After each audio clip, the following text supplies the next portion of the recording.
오늘 보실 말씀은 구약성경 1271면 요엘서 2장 1절부터 17절 말씀까지를 제가 한 절 읽고 여러분들 한 절 읽고 교독하며 읽도록 하겠습니다.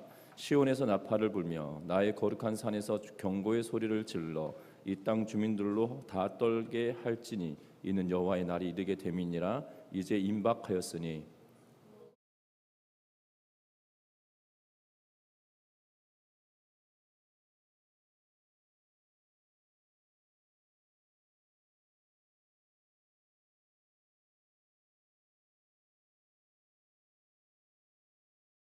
불이 그들의 앞을 사르며 불꽃이 그들의 뒤를 태우니 그들의 예전의 땅은 외된 농상 같았으나 그들의 나중의 땅은 황폐한 들 같으니 그것을 피한 자가 없도다.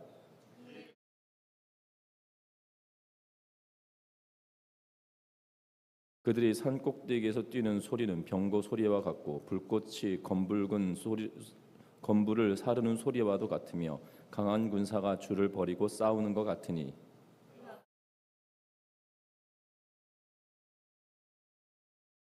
그들이 용사같이 달리며 무사같이 성을 기어오르며 각기 자기의 길로 나아가되 그 줄을 이탈하지 아니하며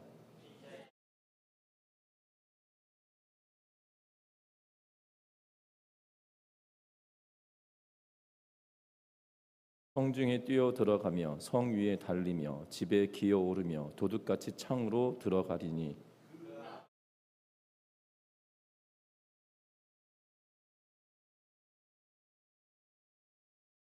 여호와께서 그의 군대 앞에서 소리를 지르시고 그의 진영은 심히 크고 그의 명령을 행하는 자는 강하니 여호와의 날이 크고 심히 두렵도다. 당할 자가 누구이랴.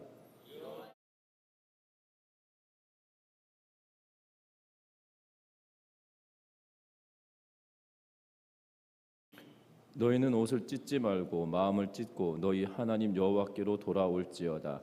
그는 은혜로우시며 자비로우시며 노하기를 더디하시며 인애가 크시사 뜻을 돌이켜 재앙을 내리지 아니하시나니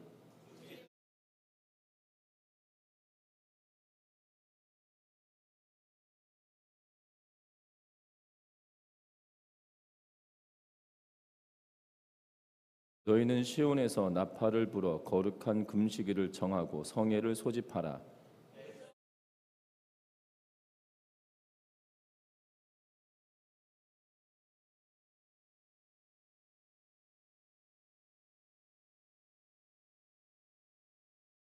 같이 읽습니다. 여호와를 섬기는 제사장들은 낭실과 제단 사이에서 울며 이르기를 여호와여 주의 백성을 불쌍히 여기소서. 주의 기업을 욕되게 하여 나라들로 그들을 가난하지 못하게 하옵소서. 어찌하여 이방인들로 그들의 하나님이 어디 있느냐 말하게 하겠나이까 할지어다. 아멘. 우리 서로 인사 나누고 말씀 나눕니다. 사랑하고 축복합니다.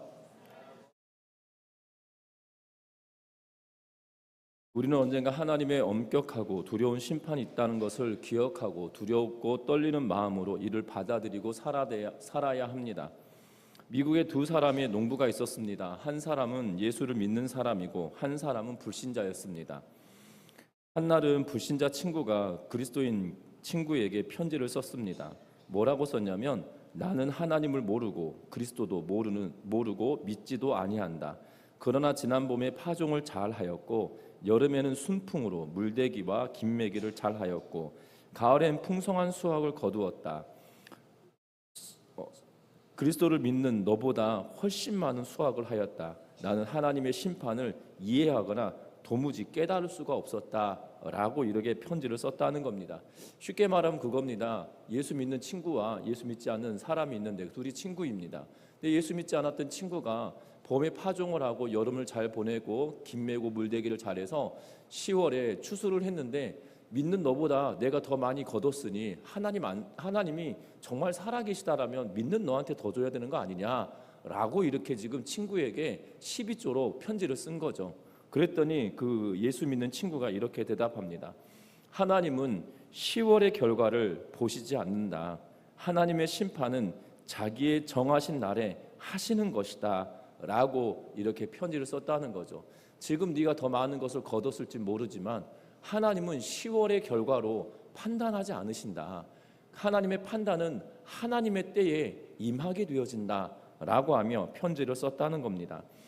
하나님의 심판, 그리스도의 심판은 하나님의 때에 밤에 도둑이 들듯이 모르는 그 순간에 갑작스럽게 임하는 것이다라고 우리에게 말씀하고 있는 것을 보게 되죠. 여러분들, 세상에 죄인들 지명수배를 받고 때로는 수십억의 채무가 있는 사람이다 할지라도 책임을 지지 않고 사는 분들도 있는 것을 보게 됩니다. 우리나라에 이 범칙금을 내지 않고 몇 억씩 되는 범칙금을 내지 않고 도망다니며 내지 않겠다고 버티는 사람이 있어서 얼마 전에 뉴스에서 나오는 것을 보게 됩니다. 이 교통법규를 지키지 않아서 과태료를 내지 않은 것이 누적된 것이 몇 억이 된다는 거예요. 그럼에도 불구하고 내리려고 하지 않고 당당하게 살아가고 있는 것에 대하여 이 뉴스에 나올 만큼 그렇게 좋지 않다라고 이야기를 하는데요. 그렇게 살아가는 사람들도 있습니다. 어찌 보면 선량하게 이 범칙금을 과태료를 물릴 만한 신호 위반을 했다라면 그것을 선량하게 내는 사람이 참 우습게 여겨지는 그러한 시대에 살고 있다 할지라도 중요한 것은 하나님은 지금 눈에 보여지는 이 순간이 전부가 아니라는 사실이죠. 분명한 것은 하나님의 임하심과 하나님의 징계하심은 순식간이고 도둑이 밤에 언제 들지 모르는 그 순간에 들듯이 되어지는 일이다라는 사실입니다. 그것만일까요? 그렇지 않습니다. 죽음도 마찬가지죠. 하나님의 심판에 가장 우리의 피부로 와닿는 것이 죽음일 것입니다. 그 죽음은 순서가 있지 않습니다. 세상 사람들도 알고 있습니다. 그래서 오는 순서는 있지만 가는 순서는 없다라고 이야기하고 있는 것을 보게 되죠. 믿지 아니하는 사람들도, 하나님을 알지 못하는 사람들도 세상의 이치가 그렇다는 거예요.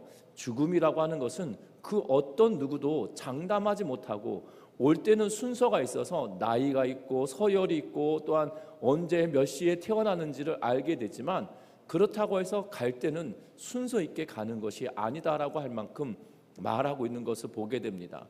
세상에 과학이 발달하고 의학이 발달했어도 돌아가는 시간은 명확하게 말하지 못하고 있는 그러한 모습을 보게 되죠. 그래서 죽음이라고 하는 이 징계, 어떻게 보면 아담이 범죄함으로 말미암아 우리에게 임하였던 이 징계는 그 누구도 피할 수도 없고 그 때가 언제인지도 알지 못하는 그러한 상황이라는 거죠. 그러하기 때문에 하나님의 심판대 앞에 서는 그날을 항상 준비하고 내가 이 땅에 어떻게 살아야 되는지를 준비하며 살아야 된다는 사실입니다. 오늘 요일서도 마찬가지입니다. 하나님께서 심판하실 것에 대하여 말씀하고 있는 것을 보게 되죠. 여러분들, 우리가 코로나19 시대를 지내면서 얼마나 놀랍고 기가 막힌 일이 지내오지 않았습니까? 지금 돌이켜보면 벌써 수십 년 된 것 같아요. 그런데 돌이켜보니까 몇 년 된 것도 아니에요. 그 와중에 많은 일들이 우리에게 있어서 이제는 어렴풋한 그러한 시간이 되어져 버렸는데, 코로나19 시대에 얼마나 힘들었습니까? 모이는 것도 힘들고 어디 가는 것도 힘들고 심지어 온 가족이 식사하러 나가는 것도 힘든 시대였던 것을 기억합니다. 분명한 것은 그러한 시대를 살면서 언제 끝이 오나 했는데 끝이 왔고, 그리고 지금은 이제는 코로나 감염됐다고 이 숫자도 나오지도 않고 있는 것을 보게 되죠. 분명한 것은 그 시대를 지내면서 두렵고 염려가 된 일들이 참 많았었습니다. 그러면서 감염병을 연구하는 분들이 뭐라고 이야기하냐면 이 주기가 더 짧아지고 더 긴 시간의 고통의 시간들이 올 것이다라고 이야기를 했었는데요. 분명한 것은 이 모든 때들을 보면서 우리가 긴장하고 우리가 주의해야 될 것들이 있다는 거죠. 특별히 이 요엘서를 쓸 때 요아스 왕 때 활동하였던 선지자 요엘이 쓴 글이다라고 이야기하면서 그때 어떤 일이 있었느냐, 메뚜기 떼로 말미암아 그 땅에 기근이 임하였던 때인데 이것이 전부가 아니다라고 요엘은 이야기하며 여호와의 날이 우리에게 임할 거다라고 말하고 있는 그러한 모습을 봅니다. 그래서 여호와의 날이 이를 텐데 그것을 준비해라. 지금 이 메뚜기 떼의 기근이 어떻게 보면 시작이고 메뚜기 떼의 기근은 아무것도 아니다. 그렇기 때문에 정말 우리가 주의하고 조심하며 하나님께로만 나아가자라고 하면서 이 글을 쓰고 있는데요. 오늘 본문의 내용을 통해서 정말 예외 없는 심판과 하나님의 구원이 우리에게 임한다는 걸 기억하면서 오늘 본문 속에서 하나님의 뜻을 밝히 깨닫는 우리 모두가 되시기를 주의 이름으로 부탁드립니다. 오늘 성경 말씀에 보면 이렇게 이야기합니다. 1절 말씀에 보면 이렇게 말하는데요. 시온에서 나팔을 불며 나의 거룩한 산에서 경고의 소리를 질러 이 땅 주민들로 다 떨게 할지니 이는 여호와의 날이 이르게 됨이니라. 이제 임박하였으니. 아멘. 이제 뭐라고 이야기합니까? 이는 여호와의 날이 이르게 됩니다 라고 하고 이제 임박하였다 라고 말하고 있는 것을 보게 됩니다. 요엘 선지자가 지금 유다 백성들에게 뭐라고 이야기하고 있냐면 여호와의 날이 곧 임한다, 여호와의 날이 곧 임한다 라고 하면서 뭘 하라고 이야기하고 있냐면 시온에서 나팔을 불며 그의 거룩한 산에서 경고의 소리를 질러서 이 땅 주민들로 뭐 하게 하라? 두렵다 떨게 하라라고 말하고 있는 것을 보게 됩니다. 여기서 떨게 하라라는 의미가 어떤 의미냐면 두려워서 부들부들 떨고 있는 모습으로 표현하고 있는 단어가 이 모습이에요. 그런데 앞에 뭐라고 이야기하냐면 시온에서 나팔을 불며 나의 거룩한 산에서 경고의 소리를 질르라라고 말하고 있는 것을 보게 됩니다. 여러분들 전쟁이 나거나 그러면 무슨 문제가 생겼다면, 나라에 혼란이 생긴다라면 당신은 여러 가지 방법들로 이것을 전파하고 알렸을 겁니다. 우리나라도 외세가 침략하면 우리나라도 이 중앙으로 이 소식을 전하는 방식이 여러 가지가 있었는데요.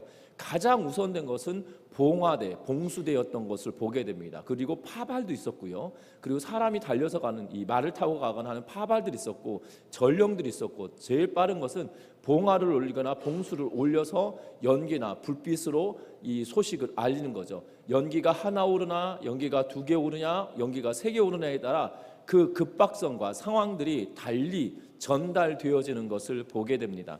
그래서 이 소식이 중앙까지 전달되지 않도록 봉화대나 봉수대를 이렇게 없애려고 하는 경우들도 있었던 것을 보게 되는데, 그러면 지금 오늘 성경 말씀 보면 지금 나팔을 불러라, 소리를 외쳐라 라고 하는 장소가 어디냐는 거예요. 특별히 1절에 시온에서라는 표현은 예루살렘을 의미하고 있는 것을 보게 됩니다. 예루살렘이 있는 그 땅을 보고 시온산, 시온이다라고 이야기를 하죠. 그리고 나의 거룩한 산, 이것 또한 동일하게 시온, 예루살렘을 상징하고 이야기하고 있는 것을 보게 됩니다. 지금 어려움이 문제가 생긴다라면 전국 방방 곳곳에 소식을 전해야 될 것 아니겠습니까? 그런데 지금 딱 어디서 하라고 이야기합니까? 시온에서, 여호와의 거룩한 땅, 나의 거룩한 산에서 소리를 치고 나팔을 불라라고 지금 말하고 있는 모습을 보게 됩니다. 왜 그렇습니까? 그 시작점이 하나님께로부터 오는 것이기 때문이라는 거예요. 외세 침입이다라면, 어디 침략하는 그곳에서 동쪽에서 오는 물이다라면 동쪽부터 이렇게 나팔이 불려지거나 봉화와 봉수가 올라가거나 아니면 파발이 동쪽으로부터 오는 것이 마땅한 일이겠지만, 지금 그 시작이 어디냐? 여호와의 날, 다시 말하면 하나님께서부터, 여호와로부터 시작되어지는 이 징계의 날이다 라고 이야기하고 있기에, 그래서 두려워하고 떨라라고 지금 말하고 있는 것을 보게 됩니다. 저와 여러분들 마찬가지입니다. 여호와의 날은 결단코 우습게 볼 일이 아니라는 거예요. 세상 사람들, 특별히 앞에서 예화로 들었던 것처럼 믿지 아니하는 사람이 10월에 거뒀던 거두어들임으로 여호와의 심판을 내가 믿지 못하겠다, 심판을 이해할 수 없고 깨달을 수 없다라고 편지하였던 그 친구처럼 이 땅의 삶을 살아가는 수많은 사람들이 하나님의 존재를 알지 않고 하나님의 징계를 두려워하지 않아서 하나님께 대하여 망언된 말을 하기도 하고 믿는 사람들에 대하여 폄하하며 이야기하는 일들도 많이 있는 것들을 보게 되어집니다. 분명한 것은 그럼에도 불구하고 하나님의 사람들은 하나님께로부터 징계가 온다라는 사실을 두려워하고 떨며 겸비하는 우리 모든 성도님들 되시기를 주의 이름으로 부탁드립니다. 그날은 어떠한 날이냐? 2절에 이렇게 말합니다. 곧 어둡고 캄캄한 날이요 짙은 구름이 덮인 날이라. 새벽빛이 산 꼭대기에 덮인 것과 같으니 이는 많고 강한 백성이 이르렀음이라. 이와 같은 것이 옛날에도 없었고 이후에도 대대에 없으리로다 라고 말합니다. 여호와의 날에는 어둡고 캄캄한 날이다. 그리고 짙은 구름이 덮인 날이다.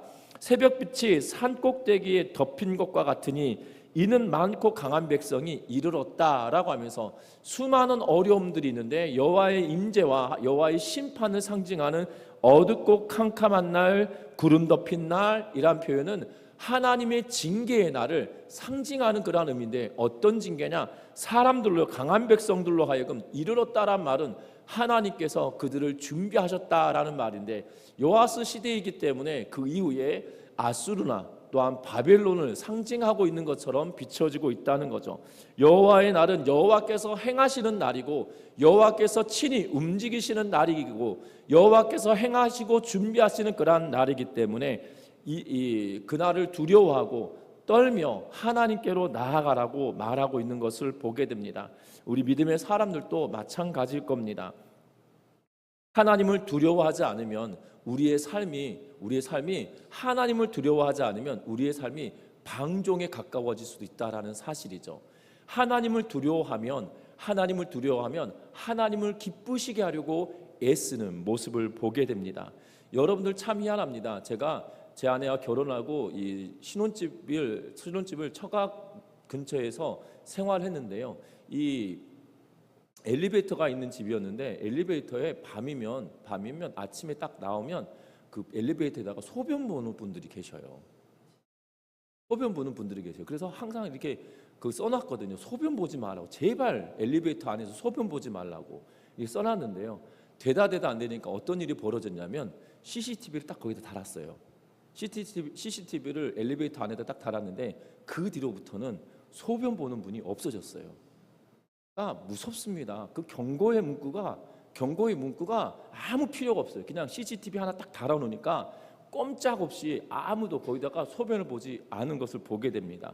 어떤 동에서는 그랬던 것 같아요. 엘리베이터 안에다가 대변을 보는 분들도 있어서 가지고, 그래서 이 한때 참 저희가 살았던 동네만 그랬던 것이 아니라 곳곳에서 그런 일들이 있어서 그 한 시즌에 그렇게 막 방송에 엘리베이터 똥 싸는 분들 이런 거 방송에 막 나오고 그래가지고 웃지도 못하고 웃을 수도 없고 울지도 못하는 애매한 그런 상황이었던 것 같은데, 그런데 CCTV를 이 엘리베이터 안에다 딱 달아놓고 난 뒤로부터는 아주 깨끗해졌던 그런 기억이 납니다. 우리 인생도 그런 것 같아요. 이 CCTV보다 무서운 분이 하나님이신데 그 하나님은 우리 눈에 보이지 않으니까 믿는 사람들조차도 하나님을 두려워하지 않아요. 오죽하였으면 믿는 사람조차도 목회자라고 하는, 본인이 목회자라고 이야기하는 분들조차도 하나님을 폄하하고 하나님을 벌주겠다고 하는 망언을 일삼는 일들이 일어나는 일들을 보게 되어집니다. 하나님이 보이지 않으니 두렵지 않은 거거든요. 아닙니다. 하나님은 믿던 믿지 않던 그 하나님은 그 하나님의 때에 하나님은 반드시 심판하신 분이시라는 사실을 지금 유다 백성들에게 요엘이 선언하고 선포하고, 그러하기 때문에 두려워하라라고 말하고 있는 것을 기억하면서 저와 여러분들도 정말 그 하나님을 두려워하는 믿음의 성도님들 되시기를 주의 이름으로 부탁드립니다. CCTV가 두려워서 악행을 멈추는 것이 아니라 하나님이 두려워서 내 안에 살아 역사하시는 그 하나님으로 인하여 두려워하며 겸비하는 믿음의 성도들 되시기를 주의 이름으로 부탁드립니다. 그러면서 우리가 왜 두려워하고 떨어야 되냐고 이야기하냐면 3절 말씀 같이 한번 읽어봅니다. 3절의 말씀입니다. 불이 그들의 앞을 사르며 불꽃이 그들의 뒤를 태우니 그들의 예전의 땅은 에덴 동산 같았으나 그들의 나중의 땅은 황폐한 들 같으니 그것을 피한 자가 없도다. 아멘. 뭐라고 말씀하시냐면 하나님께서 징계하실 때 뭐 한 자가 없다고요? 그것을 피한 자가 없도다라고 말씀하고 있는 것을 보게 됩니다. 그런데 어떻게 징계하시느냐? 앞에 뭐가 있다고요? 불이 있고 뒤에는 뭐가 있다고요? 불꽃이 있다라고 하면서 앞쪽에는 불이 있고 뒤에는 불꽃이 있어서 앞뒤로 지금 둘러싸여 있는 상황처럼 이야기하고 있지요. 그 징계가 끝나고 나면 그 징계 이전에는 어떤 땅이었다고요? 에덴 동산 같았다. 근데 그 징계가 끝나고 났더니 어떤 땅이 되었다고요? 나중에 땅은 황폐한 들이 되었다라고 말하는데, 이것을 피할 자가 있었다고요? 없었다고요. 그것을 피할 수 없는 그러한 상황이 되었음을 이야기하고 있는 것을 보게 됩니다. 이것을 피할 수 없다라고 하면서 앞엔 불, 뒤엔 불꽃이라고 했는데, 4절부터 시작하여서는 그 징계가 어떻게 올 것인지에 대하여 말하고, 그 징계를 피할 수 없는 것이다라고 말하고, 예외 없이 임하는 그러한 심판이 되어질 것에 대하여 말합니다. 그래서 그 4절부터 11절 말씀까지는 그 되어지는 일들에 대하여 이야기하는데, 4절에서는 그 군대의 모습을 맑았다고 말하고 있는 것을 보게 됩니다. 그의 모양은 맑았고 그 달리는 것은 기병 같으며 라고 이야기하고 있는 것을 보게 되죠. 말과 기병과 같은 일이 벌어진다라고 이야기합니다. 어찌 보면 메뚜기의 모습이 그렇게 되어졌다라고 성경학자들 가운데 메뚜기의 얼굴이 말의 모양과 같다, 말의 얼굴과 모양이 같다라는 표현을 씁니다. 얼굴의 생김새가 같다는 것이 아니라 말의 얼굴의 길쭉함이 메뚜기의 얼굴의 길쭉함과 닮은 부분 때문에 이렇게 비유적으로 표현한 것이다. 그래서 지금 그 메뚜기 떼의 재앙을 이야기하고 있는 것처럼 말한다고 하는데, 근데 더 많은 학자들이 뭐라고 지금 이야기하냐면, 메뚜기 떼를 보았고 지금 그 뒤에 올 하나님의 징계를 말하고 있는데, 문맥상으로 본다라면 지금 외세 침입 그러면 유다 백성들에게 큰 외세 침입은 아수르와 바벨론의 침입이거든요. 그래서 아수르와 바벨론이 그들을 침공하는 것에 대하여 보여주는 장면이 있다라고 말을 하는데, 그 말이 더 타당성 있는 것 같습니다. 왜냐하면 5절 읽어볼까요? 그들이 산꼭대기에서 뛰는 소리는 병고 소리와 같고 불꽃이 건불을 사르는 소리와 같고 강한 군사가 줄을 벌리고 싸우는 것 같다. 그리고 백성들은 질린다, 무리의 낯빛은 하얘진다라고 하면서 메뚜기 떼로 인함이 아니라 전쟁과 전시의 상황인 것처럼 계속 요엘은 이야기하고 있기 때문이죠.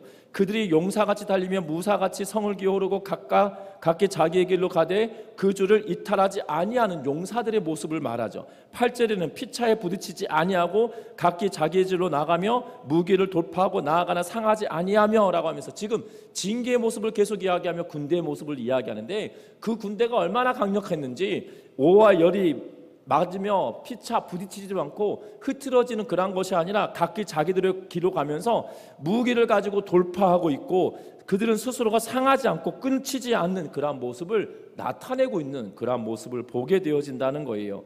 그리고 10절 말씀에 보면 그 앞에서 땅이 진동하며 하늘이 떨며 해와 달이 캄캄하며 별들이 빛을 거두는도다 라고 이야기하고, 11절에 여호와께서 그의 군대 앞에서 소리를 지르시고 그 진영은 심히 크고 그의 명령을 행하는 자는 강하니 여호와의 날이 크고 두렵도다. 당할 자가 누구랴 라고 하면서 하나님의 징계가 반드시 이루어지고, 지금 앞에는 불 뒤에는 불꽃이라고 하면서 그 땅이 에덴 동산 같았지만 지금은 황폐한 들과 같다라고 이야기하며 그것을 피할 자가 없다라고 이야기하면서 그 뒤에 나오는 어떠한 상황인지를, 불과 불꽃이 어떠한 모습인지를 우리에게 말하고 있는데요.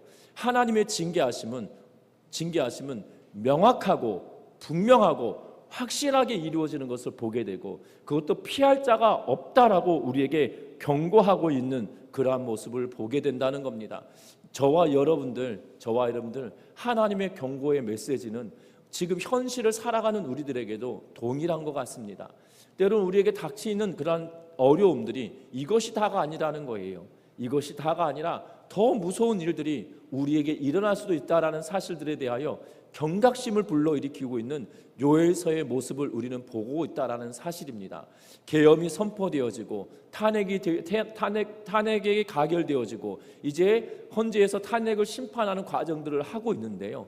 이것이 다가 아니라는 거죠. 하나님께서는 지금 이 순간이 경고의 순간이다라고 이야기할 수도 있다라는 사실이고, 이 경고 이후에는 더 큰 일들이 우리에게 있을 수도 있다라고 말씀하며 우리에게 외치고 있는 이 요엘서의 말씀에 우리는 귀를 기울여야 된다는 사실이죠. 저와 여러분들이 그 말씀에 귀를 기울이며 하나님을 바라며 나아가는 은혜가 있기를 주의 이름으로 부탁드립니다. 왜냐하면 12절 말씀 같이 한번 읽어봅니다. 12절의 말씀입니다. 같이 읽습니다. 여호와의 말씀에 너희는 이제라도 금식하고 울며 애통하고 마음을 다하여 내게로 돌아오라 하셨나니. 아멘. 하나님이 요엘을 통하여서 이런 경고의 메시지를 하고 있는 이유를 12절 말씀에 말하고 있어요. 뭐라고 이야기합니까? 다시 한번 12절 읽어볼게요. 여호와의 말씀에 너희는 이제라도 금식하고 울며 애통하고 마음을 다하여 내게로 돌아오라. 아멘. 나에게로 돌아오라 라고 이야기합니다. 나에게로 돌아오는데 어떻게 돌아오느냐? 이제라도 금식하며 울며 애통하고 마음을 다하여 나에게로 돌아오라 라고 말씀하고 있다라는 사실이에요. 우리가 여호와께로 돌아가야 됩니다. 우리가 여호와께로 돌아가야 되는데 어떻게 돌아가느냐? 금식하며 돌아가라고 이야기하고 있습니다. 애통하며 돌아가라고 이야기합니다. 그리고 울며 돌아가라고 이야기하고 마음을 다하여 돌아가라고 이야기합니다. 그러면서 13절에 뭐라고 이야기하냐면 너희는 옷을 찢지 말고 마음을 찢고 너희 하나님 여호와께로 돌아올지어다 라고 말하고 있어요. 옷을 찢지 말아라. 니네가 찢어야 될 것은 외형적인 모습이 아니라 너희 마음을 찢어 하나님께로 나아가게 하라 라고 이야기하고 있는 모습을 보고 있다라는 거예요. 저와 여러분들 어떠합니까? 이 민족이 어떠한 상황입니까? 하나님 앞에 죄악을 깨닫지 못하고 믿는 자들 또한 교회 공동체 안에 정치적인 색깔이 완전히 물들어서 하나님을 없다라고 하며 때로는 그들이 세상에 아프고 정말 눈의 눈앞으로 보여졌던 그 일들에 대하여 폄하하고 잘못됐다라고 이야기하며 폄하하고 있는 그러한 모습들을 보게 되어집니다. 그러면서 정치 세력을 등에다 업고 마치 그것이 잘한 것이냐 말하고 있는 세태를 보고 있어요. 그것이 교회다라고 이야기를 합니다. 아니라는 거죠. 세상의 가치와 세상에 물들어 살아가는 것이 아니라 전심으로 하나님께로 나아가라라고 이야기하고 있다는 거예요. 저와 여러분들의 신앙의 여정도 똑같습니다. 우리가 금식하며 울며 애통하고 마음을 다하고 마음을 찢고 하나님께로 나아가는 삶이 우리에게 있을 때야 비로소 하나님은 우리를 받으시겠다라고 이야기합니다. 여러분들 금식이라고 하는 것이 단순히 밥을 굶고 물을 마시지 않는 것이 아니에요. 그냥 금식이라고 하는 것이 식음을 전폐하고 있는 것이 아닙니다. 금식은 내 안에 하나님의 임재가 그쳐졌을 때, 내 안에 그리스도와 교제함이 끊어졌을 때 하나님과의 교제를 회복하기 위하여 하는 것이 금식이에요. 저와 여러분들 정말 하나님과의 관계를 회복하기 위하여 울며 애통하며 그리고 마음을 찢고 하나님께로 전심을 다하여 나아가는 은혜가 있기를 주의 이름으로 부탁드립니다. 왜냐하면 하나님은 돌아오기를 원하는 마음으로 여호와의 날을 준비하였고 이것을 피할 자가 없으나 피할 길이 있다. 그것은 다른 것이 아니라 나에게로 돌아오면 회복된다라고 말씀하고 있는 것을 보게 됩니다. 그래서 13절 하반절과 14절 말씀을 보면 이렇게 말합니다. 그는 은혜로우시며 자비로우시며 노하기를 더디하시며 인애가 크시사 뜻을 돌이켜 재앙을 내리지 아니하시나니 주께서 혹시 마음과 뜻을 돌이키시고 그 뒤에 복을 내리사 너희 하나님 여호와께 소제와 전제를 드리게 하지 아니하시는지 누가 알겠느냐라고 이야기하고 있어요. 여러분들 지금 소제와 전제를 드릴 수 없는 상황이 되었다라고 지난 시간 말씀드렸죠. 소제는 뭡니까? 곡물을 갈아서 만드는 제사, 그리고 전제는 부어드리는 제사. 그래서 포도주나 기름을 가지고 부어서 제물에 부어서 드리는 제사를 두고 전제입니다. 그래서 가루를 만들어내는 것 또한 뭔가 열매를 짜서 기름이나 이 즙을 만들어내어서 붓는 것, 이것이 되어질 수 없는 상황이 되었지만 이제는 하나님께서 그 뜻을 돌이켜서 뭐 하시겠다고요? 복을 주시겠고 소제와 전제를 드릴 수 있도록 하시겠다라고 말하고 있는 것을 보게 됩니다. 하나님은 우리에게 죽어라 죽어라 말씀하시며 심판이 있겠다고 말하는 것이 아니라 제발 나에게로 돌아와라, 나에게로 돌아와라 라고 하며 하나님은 외치고 있는 그러한 모습을 요엘서를 통해서 보면서 저와 여러분들도 마찬가지겠죠. 지금 나라가 어려운 상황에 직면해 있고 엎친 데 덮친 격으로 오늘 정말 비행기 사고로 말미암아 수많은 인명의 사고가 벌어진 것을 보게 되어집니다. 안타깝고 가슴 아픈 일이에요. 분명한 것은 이 모든 상황들이 지나갈 때에 믿는 저와 여러분들이 뭘 해야 되냐는 거죠. 나라가 어려움을 당할 때 이 어려움을 당하고 있음이 바로 우리가 하나님께 겸비하며 나가지 않았기 때문이라고 하는 그 애통함이 우리 안에 있어서 하나님께 겸비한 모습으로 애통하며 울며 하나님 살려주십시오, 우리의 죄악의 문제를 주님께 내어놓사오니 우리의 가슴을 찢으며 우리의 죄악을 찢으며 주님께 나아가오니 우리에게 하나님께로 돌아갈 수 있도록 은혜를 베풀어 주십시오라고 기도하며 살아가는 우리 전미중학교의 모든 성도님들 되시기를 주의 이름으로 부탁드립니다. 말씀을 맺으려고 합니다.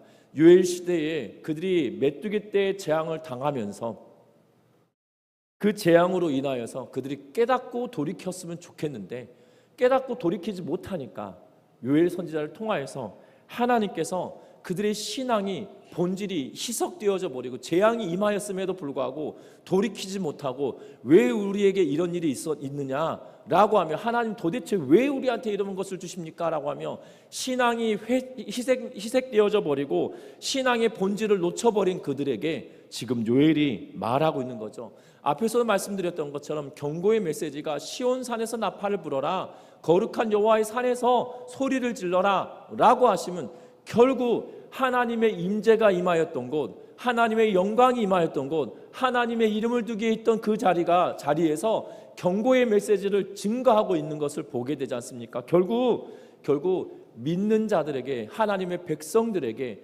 그 예배함이 온전하게 하나님께 드려지도록, 하나님께 예배가 회복되도록, 하나님께 드림받도록, 하나님께 마음과 전심으로 돌아갈 수 있도록 하게 하고 있는 그러한 모습을 보게 되죠. 저와 여러분들이 나의 삶에 잘못된 영역이 있다라면 그것을 끊어내는 은혜가 있으시기를 주의 이름으로 부탁드립니다. 그래서 우리의 잘못된 양태들, 내 삶의 잘못된 부분들을 하나둘씩 끊어내며 하나님, 내가 주께로 돌아가오니 하나님 나를 받아주십시오. 내가 주께로 돌아가오니 우리의 공동체를 하나님 회복시켜 주십시오. 내가 주께로 돌이키고 우리 공동체가 주께로 돌이키고 나아가오니 이 나라 민족을 하나님 살려주십시오라고 기도하며 살아가는 우리 전미중학교의 모든 성도님들 되셔서 예외 없는 심판의 날에 예외 없는 구원의 은혜를 경험하는 우리 전미중학교의 온 성도님들 되시기를 주의 이름으로 부탁드립니다. 기도합니다.